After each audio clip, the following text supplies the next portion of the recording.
My name is Skylar and I'm the founder of the Rise Up Kings Experience and the author of the 2-Day CEO book.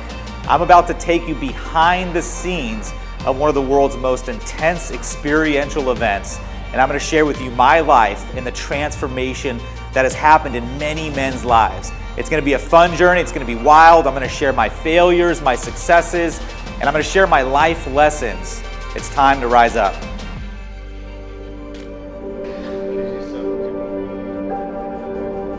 It's a complicated process to refine a man and to refine his character, to remove the weakness. It takes tremendous work. But when you can refine those impurities, you're left with a pureness of character, a pureness of soul. And then when that man comes back to his community, to his home, to his wife and his kids, it changes everything. This is hard.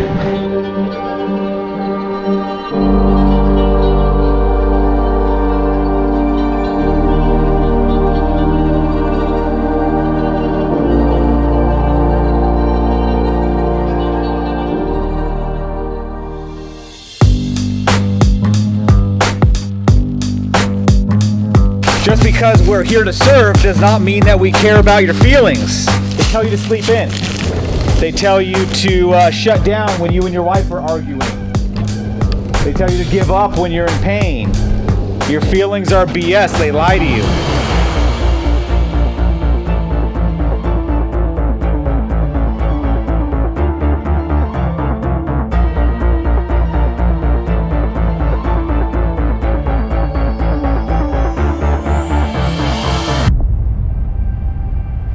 Really the quality of our coaches that make this event what it is. So we have a variety of personalities. We have Jeremy, who is a Green Beret, incredibly articulate, intelligent, and very focused. It's very intentional. We expected you to perform this task at this time with this task with these conditions and these standards. We inspected the performance of that task and found there was a deficiency. We've addressed the deficiency. And so John is one of our other instructors, and he is a beast. He's a guy that has a massive amount of passion and skill sets. He has a more intense approach. Why are you having a committee organization over clearly giving instructions? You're gonna play in this? You're gonna be a participant? Yes, You're gonna stand around and watch. And then Todd is one of our coaches. He's one of our head coaches. He's our psychological assassin. He's the guy that really understands trauma, human behavior, psychology, just a very learned and intelligent man, and he's able to see right through human beings. The moment your attitude starts to shift, you already are less improved and less valuable as an asset. You start to mitigate your best effort. Yes or no? Yes, Coach. Once you start to look at the process, you start making excuses as to the chaos of it, as opposed to looking at that going, how could I attack that differently to make this more efficient? And then we have BJ. BJ is a man that leads with his heart. He's a man that is committed to creating transformation in other men, and he does that through his vulnerability and his intuition.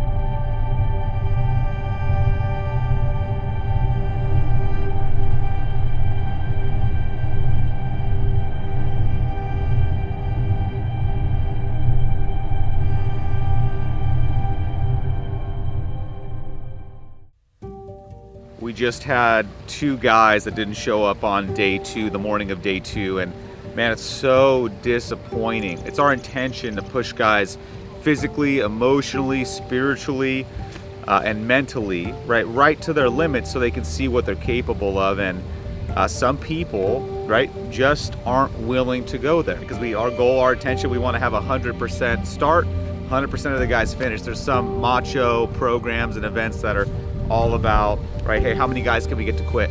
Dude, I don't want to get guys to quit. I want guys to push through to get to the next level to see what they're capable of so they can go take that back to their families and their businesses.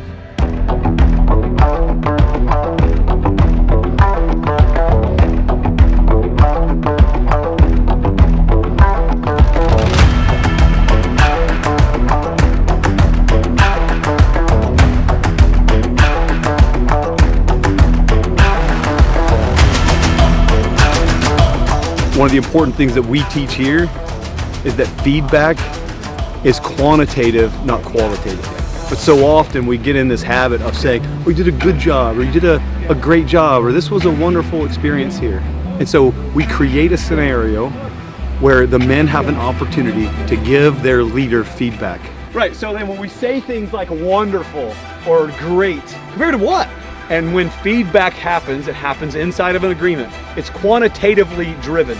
And so then when we say things like wonderful or great or did a good job, what do I do with wonderful?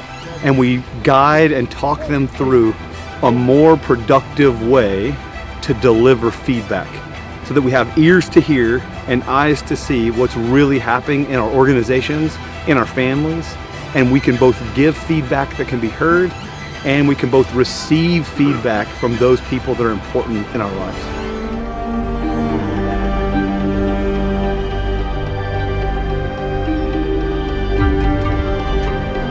I told them a story about when my 2-year-old grandson drowned in our backyard. They're in a process where they're writing their eulogy, the final words that will be shared at their funeral, imagining that they died today. And they have to write the words from the perspective of either their wife or a child that loves them very much, and try to imagine what those words would be. Because there's no more chances, there's no more days, they're not coming home, their life is over.